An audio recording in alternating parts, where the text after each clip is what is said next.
It's recording. You also record. Okay, great. We are good to go then.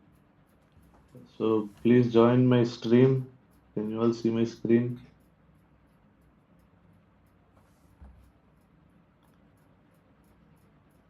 Can you all see my screen? Yes, Can Bhaiya. someone? And you Yes, can yeah. hear me? Okay, fine.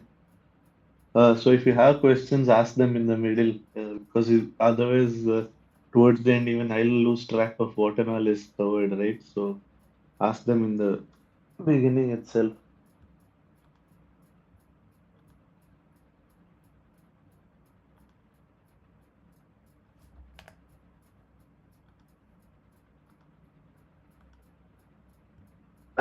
So today, the goal is basically parallelism, different types of parallelism.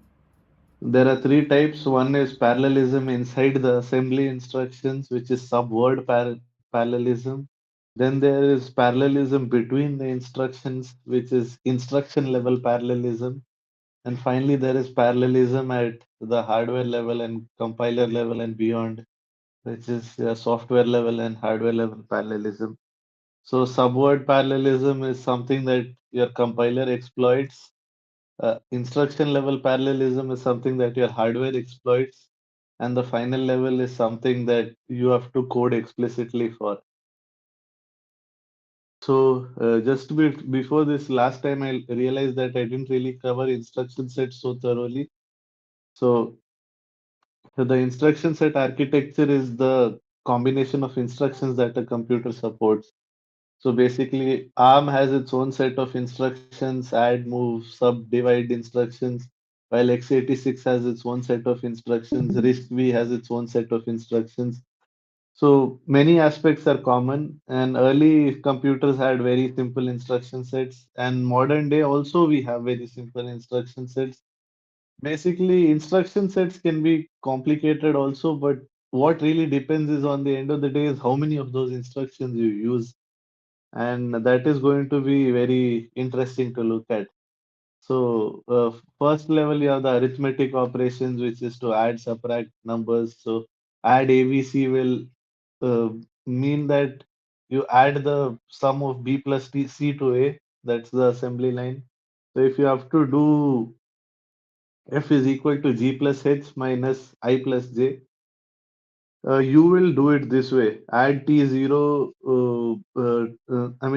add T0 GH, which means add the sum of GH to T0, add the sum of I plus J to T1, and add T0 and T1 together, where T0 and T1 represent temporary resistors. So, registers. So, this is an example of a simple assembly sequence.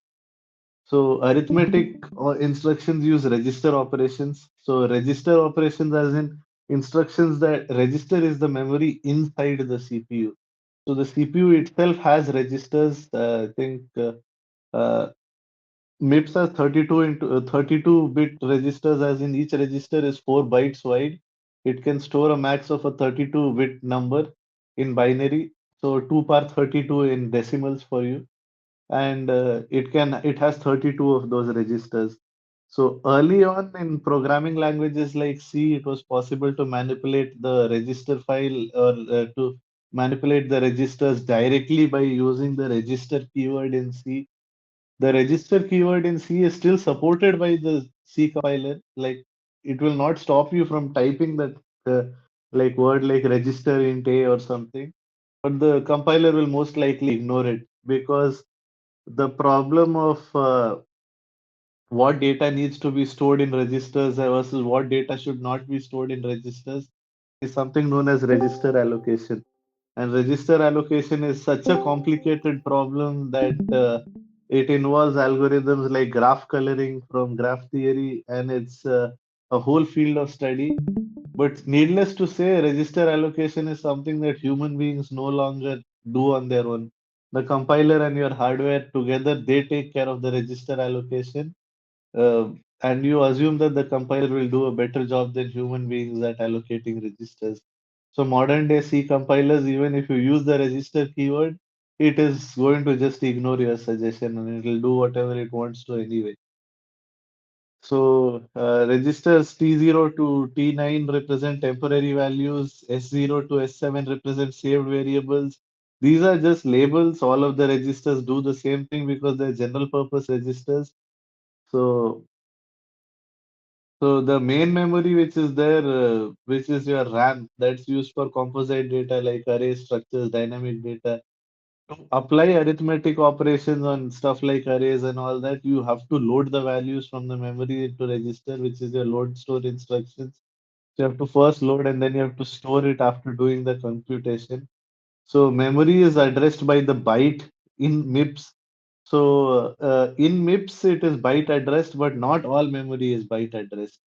Memory is also word addressable. So basically, in x86, one word is about 4 bytes or 8 bytes in the case of 64-bit operating systems, which means that if you want to fetch data from a processor into like if you want to fetch data from main memory into the processor will fetch 8 bytes at a time. It will not fetch 1 byte. So, as my friends from the competitive programming world might know, uh, strictly speaking, in unordered in C++, forward list, which is a singly linked list, also has an like linear access time. If you are going like straight from one after the other, if you are reading elements from the beginning to the end, then in theory, linked list should be the same access time as an array. Basically, however long it takes you to access the first 8 elements of an array, or 16 elements of an array, or 24 elements of an array, or 100 elements, it should take you the same amount of time to access the first 100 elements of the linked list, provided you're not accessing them in random. Basically, sequential access should in theory take the same time for a linked list versus an array. But in reality, array access is almost always faster. And array access is always faster than linked lists. Why? Can anyone tell me that? Because भैया जो हम बोले थे कि assumption करता है processor कभी भी वो करने के लिए सो इन एरे उसके वो हमेशा अजम्प करता है कि नेक्स्ट 4 बिट्स के बाद नेक्स्ट पॉइंटर रहेगा जहाँ पे एक्सेस हाँ. करना है बट लिंक So में उसे पहले फेच basically, in करना पड़ता है array, pointer in arrays, all of the data is stored together on the same memory location. So the problem is in linked lists, your pointers and the memory is stored at different locations. So for example, your memory is byte addressed. So your processor will fetch 8 bytes of information all at once, right? So basically, if even if you want to fetch one number, it will fetch 8 bytes of data. So when the processor has to fetch the next element of the array, the next element of the array is already there in memory because in array it's stored in linear order, right? So all of the memory is stored in one location. So from that spatial locality of reference, like basically all of the data is stored together in one location. That's why array access is always faster than linked list access, even when both of them are supposed to be the same for linear access. Did you understand? Did you understand or should I explain it again?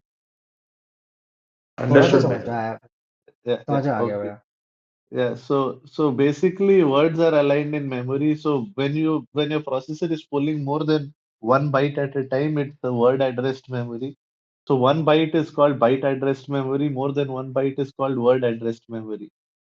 So MIPS is a big-endian architecture, which means that if you have a number like 1000, then the most significant bit is the 1 at the beginning of 1000, and that is stored at the lowest order. Basically, the number is stored in sort of reverse order. In little endian, it's like stored like what you say, like normal numbers. So this big endian, little endian difference is not super important. It's just that you have to remember that different processors stores big numbers differently. So basically, this is one example of a memory operation. G is equal to H plus A of 8. So which means base address of A is in register 3. So when you compile this, index 8 requires an offset of 32 because MIPS is byte addressed here. So basically, you have to multiply by 8 if it's on the fourth register.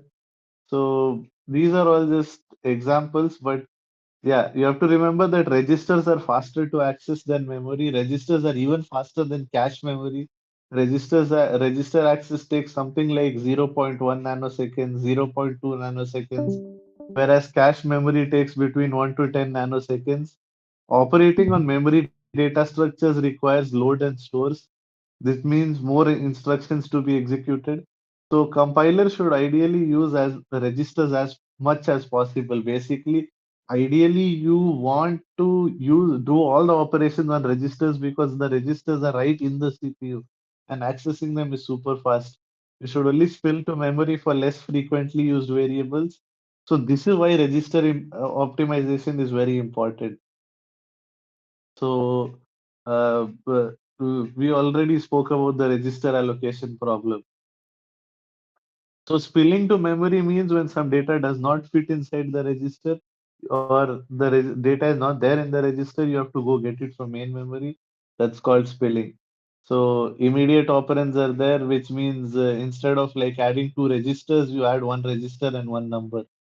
So if you can add negative numbers also, then you don't need a subtract instruction. Makes sense, right? If you can add a positive number with a negative number, then if you want to subtract numbers one, you have to just change the sign of the other number. So MIPS register 0 is assumed to be the constant 0. So this is used between for the like for example, if you want to move the data between two values, then you can just uh, implement a copy between the one value and 0, so that it gets moved from S1. Like for example, here you have the move instruction. For example, instead of add, and you want to rename S1 to T2. So all you have to do is you have to do a copy between S1 and 0, and then it will get moved to T2 because the 0 is nothing. So you're just like essentially renaming the like location. So unsigned binary integers, again, I think you already know that it goes from 2 power 0, which is 1, to all the way to 2 power 32 minus 1, which is the because it would go from 2 power 0 to 2 power 32, but 0 is also an integer. So you have to go from 0 to 2 power n minus 1. So that last minus 1 is there to account for the 0. So unsigned integers would go from 0 to this value. 2's complement will give you signed numbers, which is approximately splitting the range in half, because you do need to represent negative numbers also. So you have to represent negative numbers also. So instead of representing 0 to 2 power 32, you will represent 0 to 2 power 31 on one side and 0 to 2 power minus 31 on the other side. Basically, you have to divide the whole thing by half and put all the negative numbers on one side of the 0 and put all the positive numbers on the other side of the 0. So because you have to divide it by half, why? Because all of the numbers are represented as zeros and ones. So at least one bit somewhere you have to use it for representing the sign of the number, right?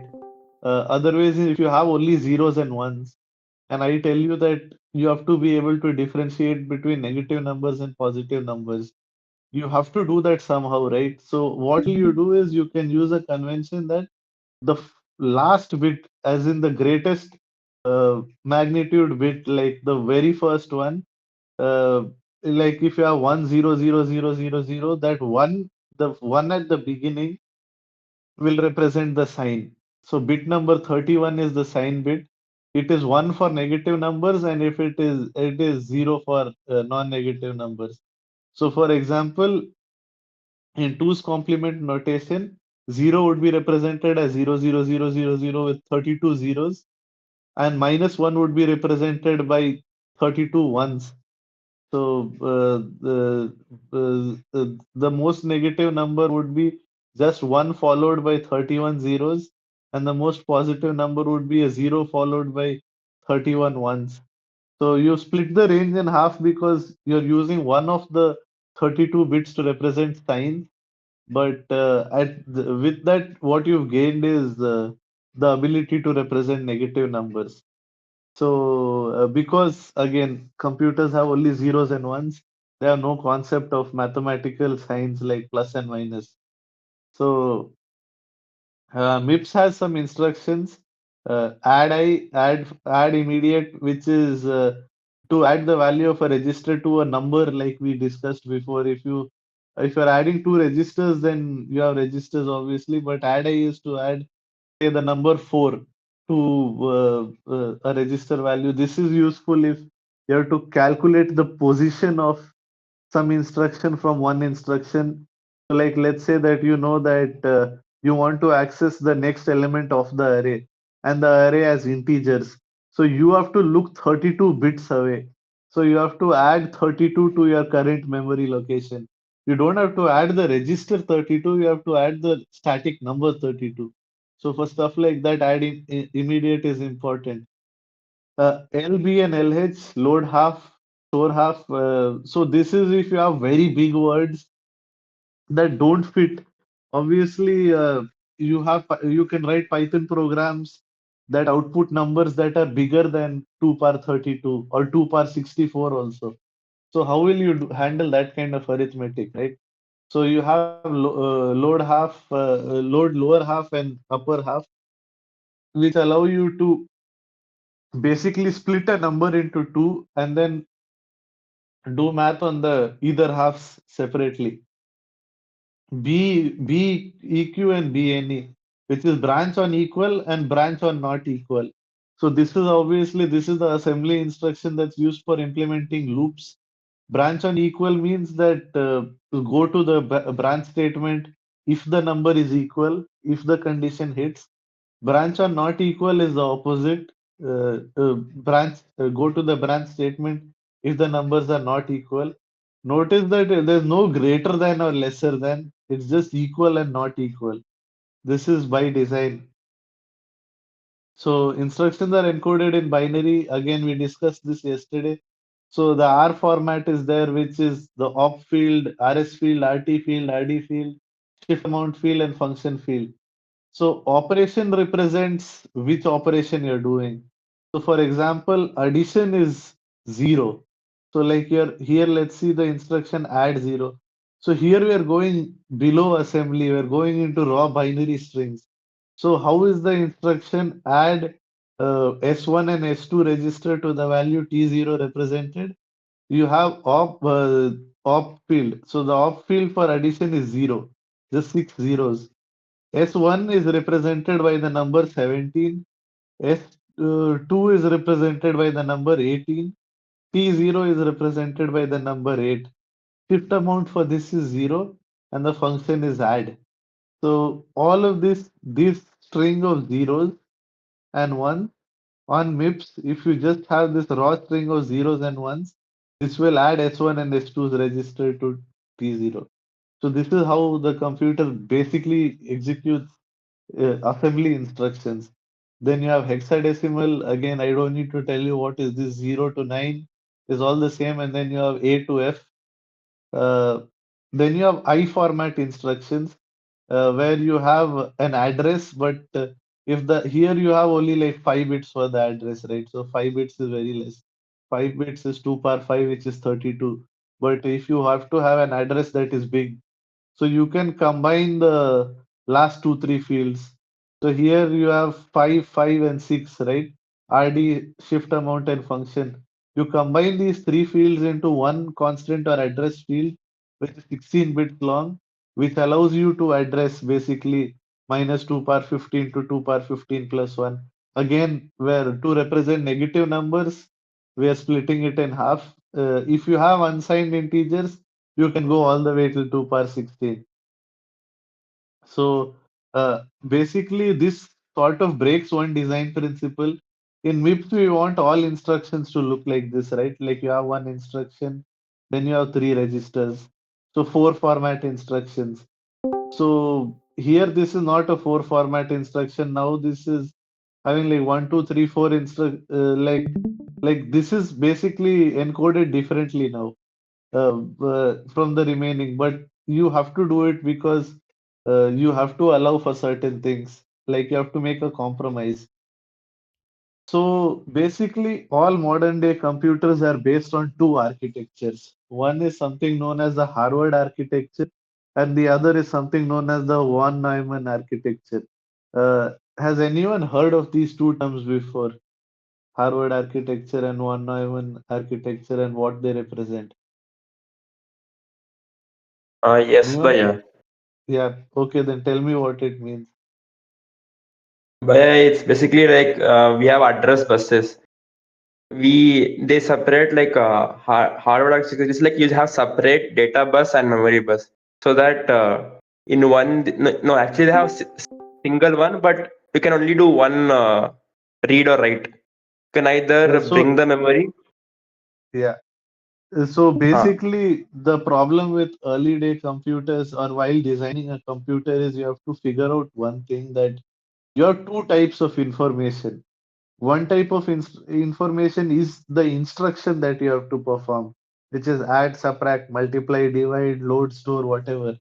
And the other type of data is information is the registers or the data itself. So the instruction and data are two different things. So one group believed that it is a good idea to have an instruction memory and a data memory. So the instruction memory should be separate from the data memory, was one idea. So there are computers that use this architecture, which is known as the Harvard architecture. One example of this is your 8051 microprocessor. So the 8051 microprocessor has something known as a modified Harvard architecture, which splits the instruction memory and data memory. So unlike your RAM or ROM or your hard disk or your cache memory, in 8051 there is a separate memory to store the assembly instructions, and there is a separate memory to store the data. So John von Neumann's big idea was that we can store the instruction and data all in one memory. That will greatly simplify the design of the memory. So most of the modern day computers, everything except for a few microcontrollers, use the von Neumann architecture, which is that instruction and data are added together in the same memory.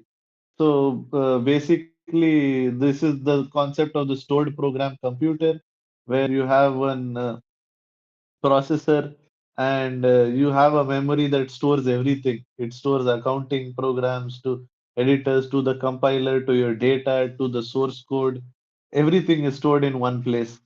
So this is the big idea behind the stored program computer. So there are also logical operators for bitwise addition, subtraction, whatever. There are shift operators. I will not explain what these are. I think you already know them. This book has some examples of what compiling if statement looks like. So if you have if I is equal to j, f is equal to g plus h, what the assemblies looks like, it's basically branch if not equal to add. And if the condition is not true, you basically jump to the exit. So these are some examples. Now, one concept that comes up a lot in compilers and in program analysis is something known as a basic block. So a basic block is basically a sequence of instructions that has no branches except at the end and no targets except at the beginning. So basically a sequence of instructions that executes in the in a straight line, one after the other, is a basic block. So if we are to look at it, let me see if we can simulate that here. So we have uh, our tools in Compiler Explorer. Let me see if there is a tool for seeing the graph output. I hope it is there. Let me see it. So, plot the compiler stack usage of pipeline control flow graph. Great. Here it is. So let's take a look what that looks like. It should show me a graph somewhere. Okay, here is my graph. Let me open it up. Oh God, this is not a very easy to understand graph, but we'll make do with it. So, okay, let's zoom in.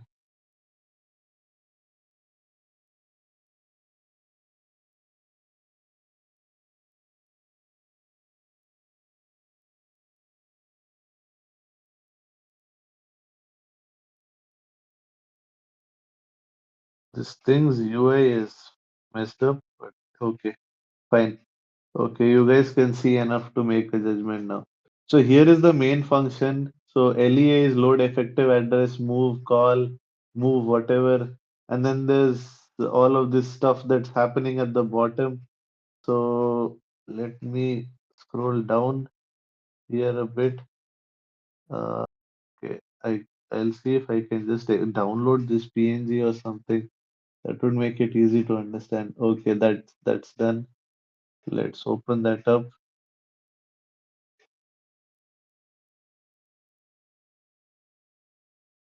Ah, great. Perfect. So now this is matrix multiplication again, which is my favorite example because it helps you understand everything. So basically, here is these each of these blocks is a basic block. So LB4, so load effective address is basically telling us that we have to load an address, and then we have a function call that's happening here, and that's it. The block ends. This block goes here, and then like it originates.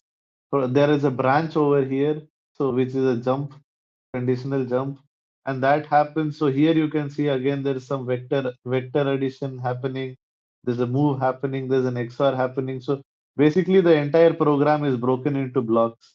It's broken into components, and this is what a basic block is. The basic block can start with a move instruction or a call instruction or anything else that happened elsewhere.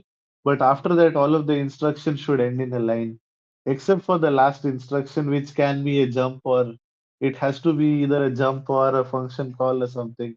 So here again, move load effective address, move effective address.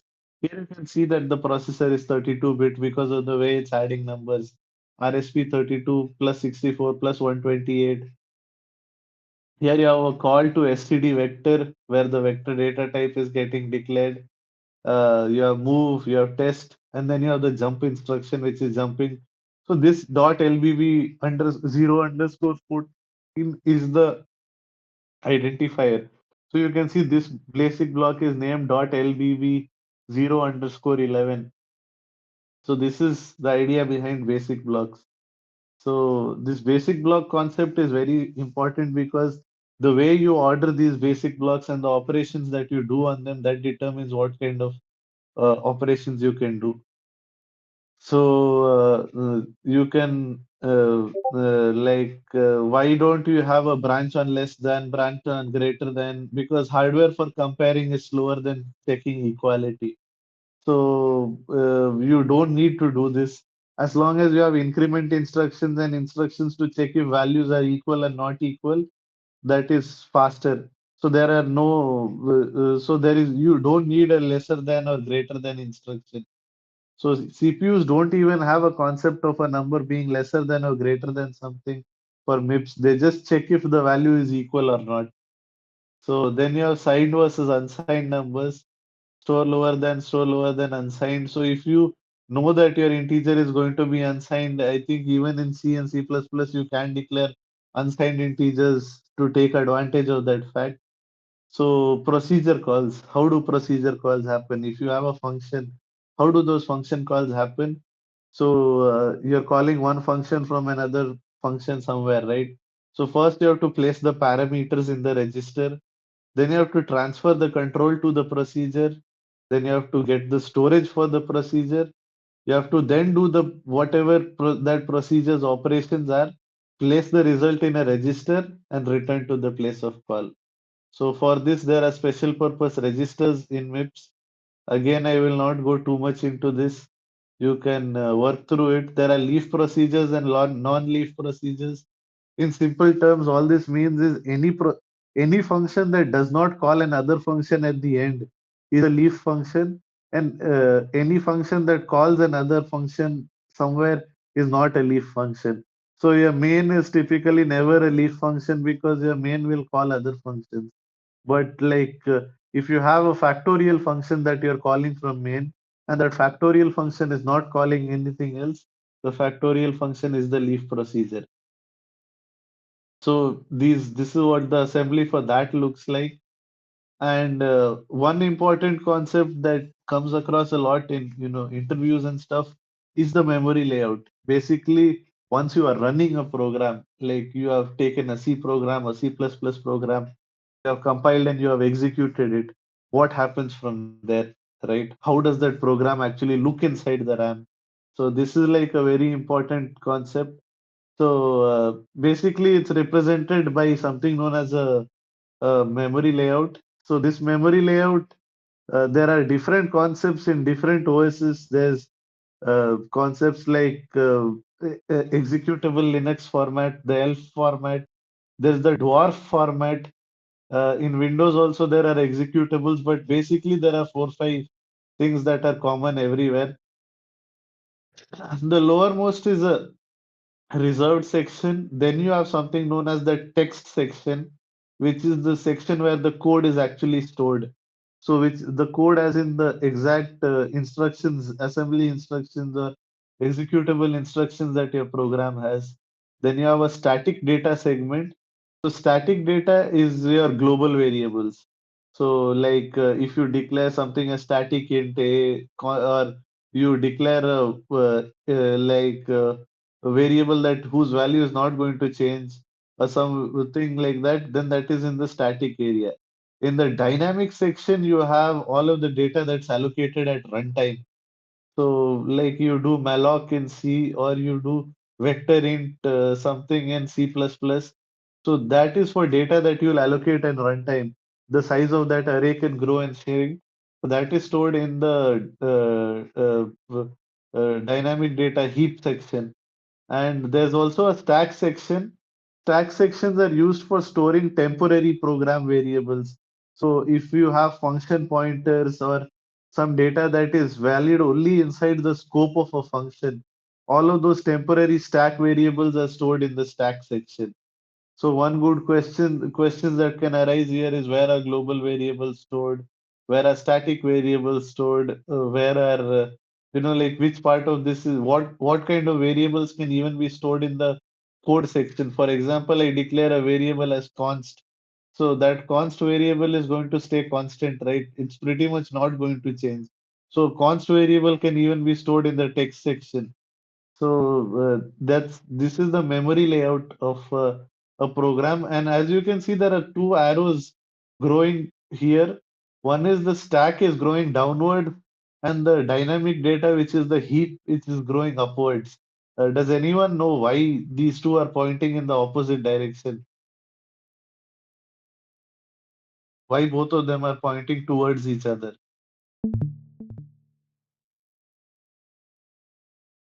Any idea?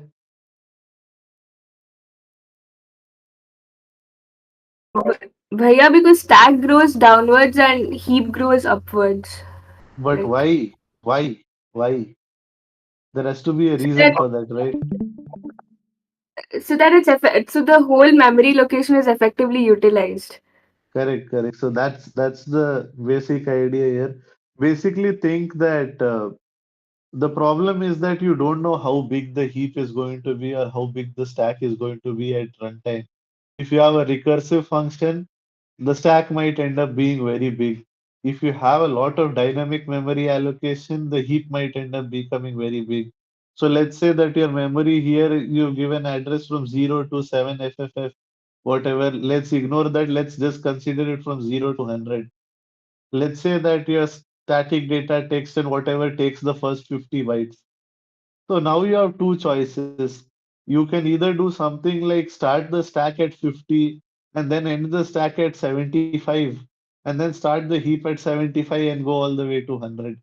So this is when stack and heap are both pointing upwards. So there the problem is if your stack ends up taking only like 5 bytes and the heap needs 30 bytes, even though you have 30 bytes available, like the stack still has 20 bytes of storage left, the heap will overflow. you'll get heap overflow, just like how you get stack overflow. Or in the reverse case, the stack might fill up, but the heap might have empty storage, but you can't flow into the heap. So the what we do to avoid this is the stack is written in a way that the stack points downwards and the heap points upwards, so that if both of them fill up, they'll meet in the middle.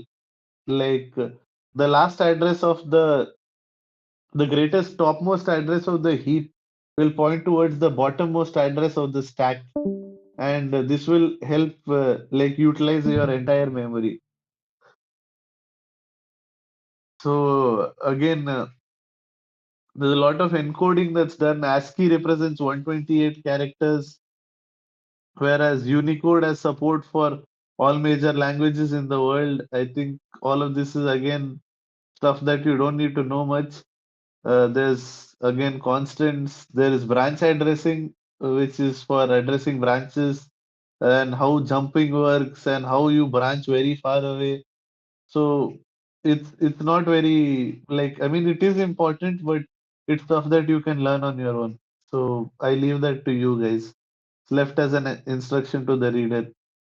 So finally, how does program translation happen? Again, with compilers, you have a C program that gets converted by a compiler, then an assembly program which is there where an assembler comes in, the GNU assembler or the LLVM assembler. Then you have the object code, which is dot o files or dot obj files. So here is where your library routines and all get linked into the main file. So this also happens in many ways. There is static linking and there is dynamic linking. Static linking is when you like basically take the entire library and link it at all in one go, include it as a part of the executable. So this is how linking was normally done, but now we have dynamic linking because most of the programs that we run, like games and very large programs, they're more bigger than the amount of RAM that we have available in the system. So we have to link them dynamically. So you have DLLs in Windows, right? DLL libraries, dynamically linked libraries that include things like lazy loading, where the library is only linked at runtime. The amazing thing is nowadays compilers have an ability to do optimizations even at link time. Basically, if two different routines share the same library, the compiler can do some optimizations to use less memory or use less footprint, computational footprint. This is something known as LTO. So in LLVM, if you want to turn on link time optimization, you call the flag -FLTO, and FLTO is usually disabled by default. Uh, on some compilers, I'm not sure if in LLVM it's true or not. Instead, you can call a flag higher than -O3 called -O4, which is basically O3 plus FLTO. So the downside of link time optimizations is that they take very long to perform. So FLTO is quite slow. So now there are even options where you have thin LTO, which is a lightweight version of link time optimizations, and you have the full fat LTO, which is full on link time optimization. So assembler also might provide you with pseudo instructions. Basically, like the assembler is still a program, right? So like let's say that your language like the MIPS instruction set does not provide a subtract instruction. So what the assembler can do is it can give you a subtract instruction.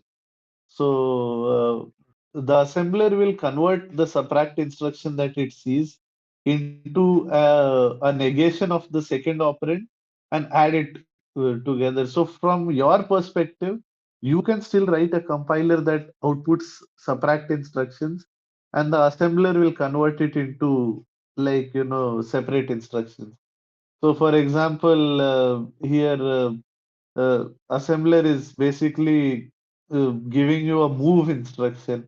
So that move instruction is just branch on lesser than T0, T1 and L, where L is shift on less than with branch of branch not equal to this L. So basically, the assembler can give you additional assembly instructions that don't really exist on the processor by combining multiple instructions into one thing.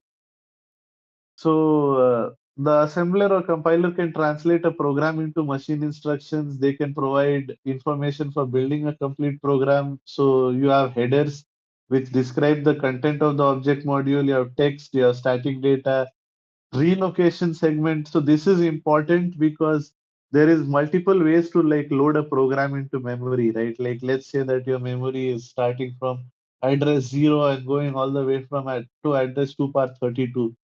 So there are multiple ways to like load the data. One is like, simple basic loading where you directly map it into one area of the memory. But this is problematic because if you know about CPU scheduling, the CPU frequently keeps swapping processes in and out of memory again and again and again. Every few microseconds, milliseconds, or even nanoseconds, it will swap out one process for the other process. So instead, modern day processors do something called relocatable loading, where you don't have absolute locations, you can have relative addresses. So there are a bunch of compiler flags for this also. There's fpic and fpie. So hyphen fpic will has an hyphen fpic and have hyphen fpie. So these two flags can be used to control like what kind of memory locations, whether you want relocatable loading or not. And then you have debug info. So debug info is again a flag -g. So you can turn on this -g hyphen g flag.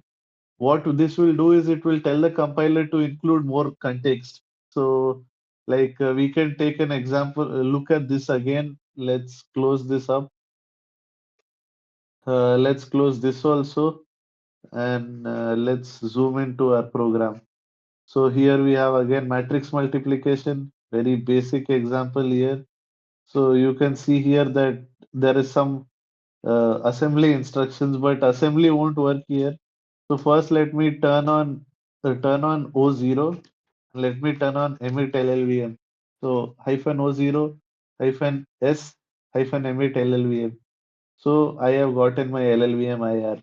So again, there is something happening going on here. There's LLVM instructions, there's store instructions, there's all these instructions, blah blah blah. Like there's IR, like there is something happening, and alloca instructions are there to allocate memory and all. So now if I turn on hyphen G, right? So let's see what happens. So you can see here now that some of the context has increased. So you can see all these DBG lines, debug lines. You have, yeah, here this Wang DBG 1921, 1947, 1953. All of these extra lines you can see, and there's extra information also. I think it's very likely the program has gotten bigger, so we can verify that also. So with debug info turned on, it's 2,901 lines. Let's see if it's any shorter without debug info. It's the same amount of lines, but if you turn on optimizations, it will definitely get longer. So yeah, it got longer here. So basically, these debug that DBG values or whatever, it might not look very useful to you, but it is useful to something, which is the debugger. So if you are ever using GDB or LLDB or some other debugger to debug the program, you need to know what values the variables have at a particular line in the program, or to trace some optimization in a program, or to trace some function call in a program. Turning on debug info helps a lot with the debugger being able to help you. So this is very important. So again, we link together these object modules, we merge segments, we resolve labels, as in basically if there is a C program that calls a function in which is in another file, initially you will just put a stub that, okay, here we are calling some file that I don't know about, but before you execute it, you have to resolve such problems, right? You have to resolve all these conflicts. You have to patch location dependent and external refs. So you can so all modern day computers have something known as virtual memory, which means that the computer gives you an illusion of infinite memory. The RAM, each program looks like it has its own, it has access to RAM, and it doesn't have to map to the physical RAM. So just for now, know that virtual memory means that your physical memory does not have to one-on-one map to virtual memory. Each program has its own address space where it looks like it can access all of the resources of a computer. So this is a virtualization concept, and we'll cover it more when we come to memory. But just for now, you need to know that this exists. So then finally, after linking, there's loading, which is the actual part where you put it into the main memory. And there's dynamic linking where we mentioned, and then there's all of this. So here it's they've given an example of a C bubble sort function and how it looks in assembly. So basically here from this graph over here, you can see a few crazy things. One is that bubble sort's relative performance does not increase a lot with optimization levels. Quicksort's relative performance does increase with optimization levels, and quicksort versus bubble sort, there is a significant speed up with optimization levels. So what does that tell us? One thing that we already saw before is that increasing the optimization level does increase the number of instructions. The CPU is actually executing more stuff than before, but it executes faster. So the instruction count and CPI are not good performance indicators in isolation. So here again, let's take a example and pull out uh, LLVM MCA, which is one of my favorite tools, the machine code analyzer. So let's run it at O0 first. Uh, so we are running the program at O0 and it has compiled. So here on the top, you can see some data. Iterations, there are 100 iterations. There are 180,000 instructions, 180,000 instructions, basically total cycles, and the IPC, which is instructions per clock.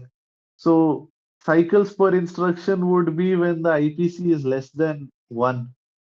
Basically, if your CPU is taking more than one cycle to execute one instruction, you use CPI because you are taking multiple cycles to execute one instruction. But all modern day processors are something known as superscalar processors, which means they execute more than one instruction in one clock cycle. They do this by a combination of having multiple cores, multiple threads, and doing multiple things in parallel. So instead of CPI, we use IPC, which means instructions per clock. So every clock cycle, we are executing an average of 1.32 instructions here, and our throughput is 659. And we have, so just note these numbers. So now I turn on O1, which means I make the compiler do some optimizations, right? So let's see if this changes. Okay, one sec. Okay, let's turn on O2. Okay, we turn on O2. So now you can see here, now something went crazy. Uh, the total micro operations decreased from 180,000 to 78,000, 74,800.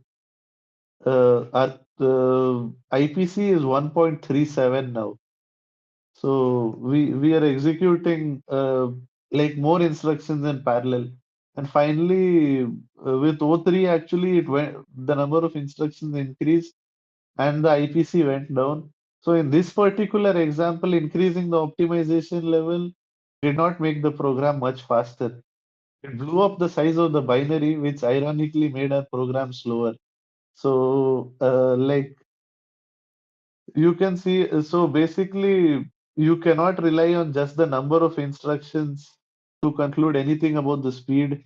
Compiler optimization is sensitive to the algorithm. Java and JIT compiled code is specifically fast, significantly faster than JVM, and nothing can fix a dumb algorithm. So array versus pointers, array indexing involves multiplying indexes by the element size, adding pointers directly correspond to memory location, so there's no indexing. So pointers are much faster. So here again, multiply strength reduced to shift. So basically here this means this is one of my favorite optimization in the compiler is something known as strength reduction. So the concept of strength reduction is that you basically take a costly operation like multiplication and replace it with a sequence of instructions like shifting left, which is much faster, right? So this kind of thing is there. So now we come to the interesting stuff, okay, which is the Intel x86 instruction set architecture. So how did it end up so horrible, and why are there thousands of instructions? So basically, the 8086 was the first x86 processor, which is why it is known as x86.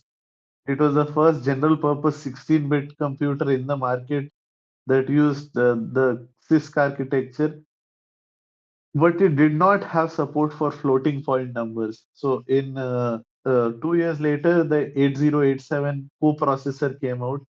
So this coprocessor is not a separate new product. It is a add-on chip, much the way you would add a GPU to your computer today. You could add a floating point coprocessor to the x86. Then the 80286 came out. Then the 80386 came out, which was the 32-bit version. So the 32-bit version supported 4 gigs of RAM. Then 80486 came out, and 80586 onwards, it's named as Pentium. After i486, we got known as Pentium, and Pentium became a brand name. So by the time 80486 came out, AMD came into the picture, and AMD was the one that added the 64-bit architecture. So in 2003, AMD extended the architecture to 64 bits, and basically Intel copied suit. And this is what is known as x86, x64. So 64-bit extension to x86 is what is also called x64 today. So at this point, around Pentium era, we began adding some more instructions. So MMX were multimedia extension instructions. This was the time Intel got a very famous floating point bug. And then we added SSE instructions, which is for streaming SIMD instructions. So this is where your vectorization instructions started getting added: vector add, vector move, vector subtract, vector multiply. And then we added another set of instructions called SSE2. Then around the AMD 64 era in 2003, we added another set of instructions called SSE3. Then in 2006, we added another set of instructions called SSE4. Finally, in 2008, we added something called advanced vector instructions, which is like longer SSE registers. So problem was that if AMD made a processor and it did not support the instructions that Intel supported, then those newer programs that were written to take advantage of those new instructions would not run on AMD hardware. They would only run on Intel. So AMD was forced to extend the instruction set every time Intel extended it. And vice versa is also true. Every time AMD added new instructions, Intel was forced to copy it, because otherwise we would end up with programs that ran only on AMD and did not run on Intel. Nowadays, fortunately, both of the companies have realized that if they work together to decide on which instructions to add, we can avoid this problem. So now we have consortiums and forums where companies discuss what to add before they add it. So a similar example is the MacBook line. So MacBooks are based on ARM. So basically, the ARM instruction set was something that started out as a simpler alternative to x86 with much simpler instructions, but at some point it also started getting complicated till around 2010. They decided to design their chip based on ARM. They came out with a special instruction set called ARM Neon, which was Neon or Neoverse, which was basically based off the MIPS architecture. So they simplified the ARM architecture in a big way, and Apple created its own AR64 architecture based on this ARM architecture. So x86 has variable length instructions. So unlike MIPS, which has everything in like 3 or 4 addresses, Intel has two one address instructions, 5 address instructions, 7 address instructions, 10 address instructions. There's all kinds of bullshit, and that makes it incredibly hard to code for. And this is also the reason why, if you are ever learning computer architecture, you should never start with learning x86 because it will teach you all of the wrong ideas about instruction set architectures and how CPUs actually work. So ARM V8 resembles MIPS, and this is again what this thing is based on. So one fallacy is that we thought that by creating more powerful instructions, we would get more performance. But this is not true. One problem is that compiler writers have a finite amount of time, and you can take advantage of assembly instructions only if the compiler implements them. Basically, you can have the most powerful assembly instruction in the world, but if no compiler emits that assembly, that is never going to be executed. And problem is that nobody wants to write programs that work only on some specific chips, right? We don't want a compiler that gives optimizations only on some version of Intel's processors that released after 2010 or 2015, 2020. That's a bad idea. So generally, we don't really use that many of the instructions. So complex instructions are hard to implement, and compilers are very good at making fast code from simple instructions. So modern compilers are better at dealing with modern processors. So as you can see here, x86 instruction set, the complete x86 instruction set is actually close to 1000 instructions. But if you search for one interesting thing, uh, how many x86 instructions does spec CPU 2017 use?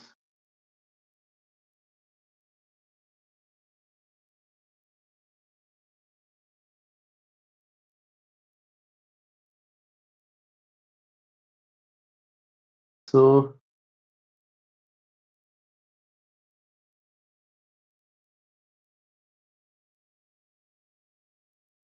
okay, this is a bad. Google's AI is shit at answering this question. So let's ask a better AI. But yeah, like the answer that it will probably show you is the compared entire x86 instruction set. So let's hope ChatGPT doesn't think too long for that. But yeah, the answer is that it's not a very big fraction.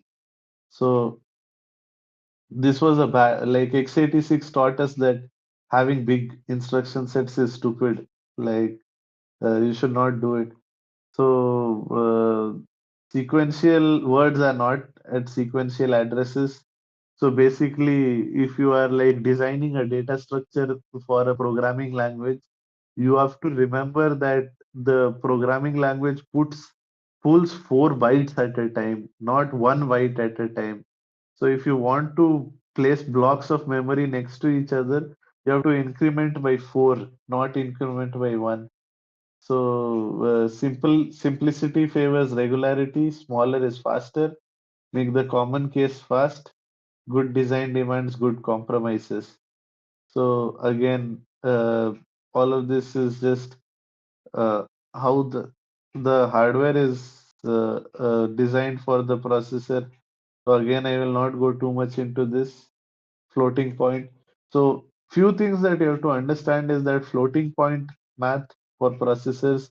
I mean, we can stop right here if you guys are tired or if this was enough to absorb.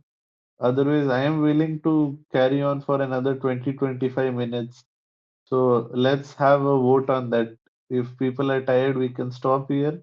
Otherwise, we can continue another like 20 minutes.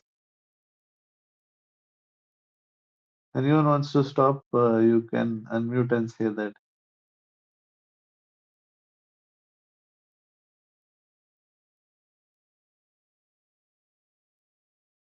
Okay.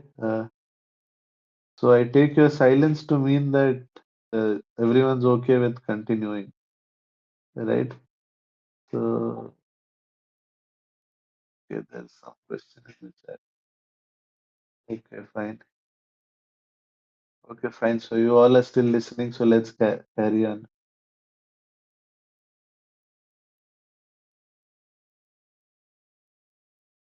Now, sadly, ChatGPT, our friend ChatGPT got lost in overthinking. It should have just linked one of the several articles that have been written on this topic. Okay, it has finally started searching the web, but it didn't find anything. Never mind. So x86 is like a bad student that doesn't know how to give an answer. So floating point math is very tricky for computers. There's an entire talk that you can see on the LLVM social channel on how difficult it is to round numbers correctly. Like it's a 1.5 hour talk on just how difficult rounding numbers can be. So if rounding is that difficult, then you can figure out how difficult it is to deal with floating point math. As we were discussing in pseudo random a few days ago, uh, basically, if you have two programs and you want to ensure that an executable compiled for one platform will execute on another platform of the same architecture, you cannot assume that that is the case if you have a lot of floating point math. Basically, if there is a concept in compilers known as bitwise reproducibility, also called bit reproducibility, where you try to have a binary that can run on different generations. Like I create a universal binary that will run on Zen 1, Zen 2, Zen 3, Zen 4 architecture, or an Intel Sandy Lake, KB Lake, Sandy Bridge, Haswell, KB Lake, whatever different Intel generation 8, 9, 10, 11, it should run the same way on all of the generations, assuming that all the generations feature the same hardware, the binary should run the same way. Unfortunately, this is very hard to do because of floating point math. So we have created a standard known as IEEE 754, which defines how to do floating point math. So turning on this flag can help with getting more precise responses to this thing. So, okay, yeah. So here again, to our instruction question, ChatGPT did answer that the 30 to 100 instructions are used for most of them. So less than 10%, less than 3% to 10% of the instructions are what get used. Anyway, coming back. So basically, here, we are here, yeah. So floating point math is hard to do, but the side effect of this is one very interesting thing that because floating point math is hard to do, you can disable floating point like certain checks on floating point math to get faster computation. If you turn on fast math in your compiler, you will get a faster program, but the cost is some precision. Basically, you are trading off guarantees on correctness for more speed. So fast math is one of those dangerous flags. So the IEEE 754 standard uh, specifies single precision, double precision, and infinities, how to deal with not numbers at infinite values and infinitely negative values, how to multiply numbers and all of that, right? So how to do rounding, when to round up, when to round down, all such things. So now let's come to something known as subword parallelism, which is the first parallelism topic. So graphics and audio applications can take advantage of performing simultaneous operations on short vectors. So the 128-bit adder, for example. So 128-bit adder can either multiply 16 into 8-bit adds. So if you have 8-bit numbers, it can add 16 of them together, or it can add 8 16-bit numbers, or 4 32-bit numbers, or two 64-bit numbers. So this is parallelism that comes from the assembly instruction itself. So this is known as data level parallelism, vector parallelism, or single instruction multiple data, SIMD.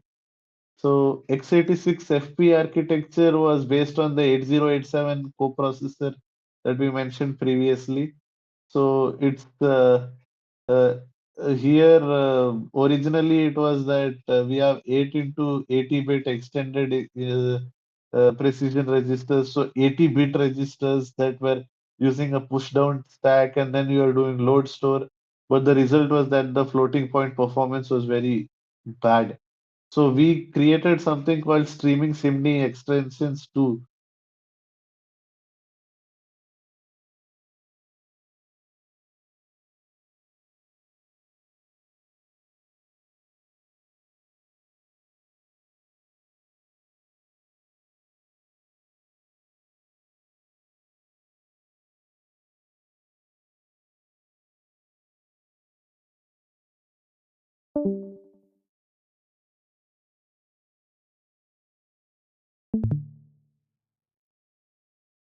Added four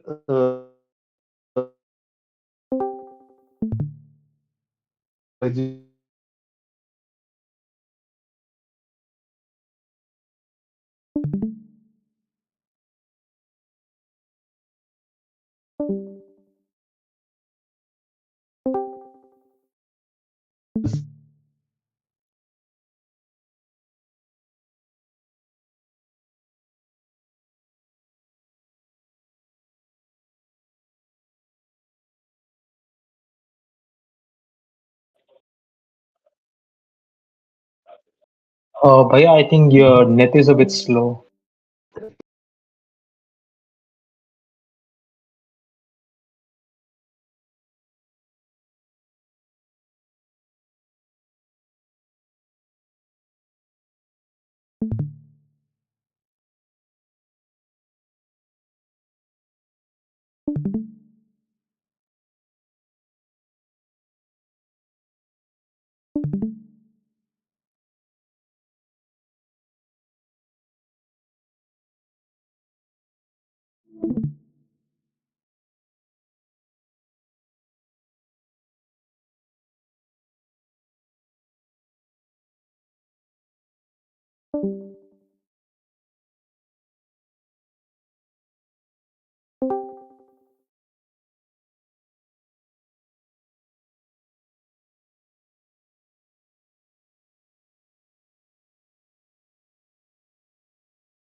कल 14वीं की रात थी, शब भर रहा चर्चा तेरा। कल 14वीं की रात थी, कुछ ने कहा ये चांद है, कुछ ने कहा ये चांद है, कुछ ने कहा चेहरा तेरा। कल 14वीं की रात,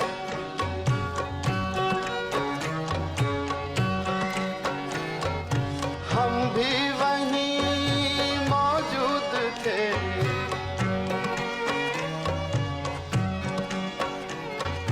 हम भी वहीं मौजूद थे, हमसे भी सब पूछा किए,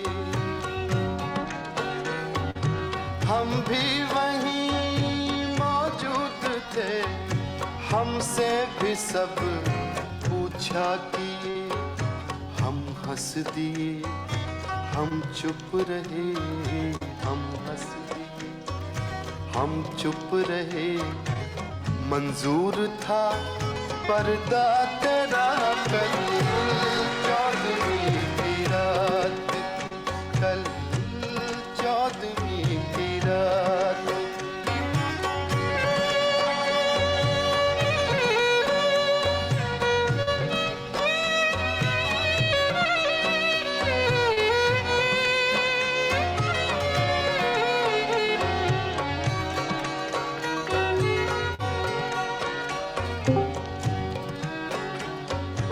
इस शहर में किससे मिलेंगे? Hey, when did I get disconnected? इस शहर 20 मिनट हो गए शायद भैया, किससे हाँ? मिले? मतलब 20 मिनट्स हो गए शायद। अरे दुख की बात है, चलो कल कंटिन्यू करेंगे तो। आप पढ़ा रहे थे क्या इतनी देर से? 5 मिनट और कंटिन्यू किया, उसके बाद लगा कि डिस्कनेक्ट हो गया है, हाँ नेटवर्क चला मतलब गया था। हाँ हम टैग एसपी किया था हमने। चलो कोई बात नहीं, बाद में कर लेंगे, बट आज अच्छा है, चलो 1 घंटा तो कवर कर ही लिए। जी भैया। ओके ठीक है, तब कल मिलते हैं, कल परसों में मिलते हैं। तो tell me the exact point where it got cut of.